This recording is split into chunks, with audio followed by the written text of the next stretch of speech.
বিসমিল্লাহির রহমানির রহিম।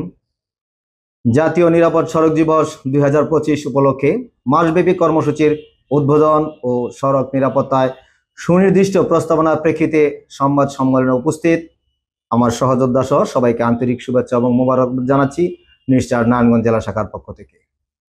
আজ 1 অক্টোবর, নিরাপদ সড়ক চাই আন্দোলনের মাস, এক মহিষী নারীর অকাল প্রয়াসের মাস, যার মৃত্যুর মধ্য দিয়ে সারা বিশ্বে সমাদৃত নিরাপদ সড়ক চাই সামাজিক আন্দোলনের সূচনা হয়েছিল।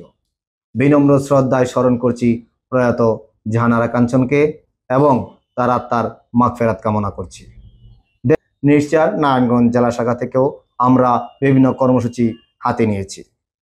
সেই কর্মসূচিগুলোর মধ্যে হচ্ছে সড়কের শৃঙ্খলা ফেরাতে ক্যাম্পেইন, জনসচেতনতামূলক লিফলেট বিতরণ, ফুটপাত ব্যবহারী জনগণকে উদ্বুদ্ধকরণ, চালক ও হেল্পারদের সাথে মতবিনিময় সভা, বিভিন্ন শিক্ষা প্রতিষ্ঠানে শিক্ষার্থীদের নিয়ে সড়ক বিষয়ে আলোচনা সভা, প্রশাসনের সহিত বর্ণিত বিষয়ে আলোচনা সভা, জাতীয় নিরাপদ সড়ক দিবসে বর্ণাঢ্য র্যালি ও আলোচনা সভার আয়োজন করা।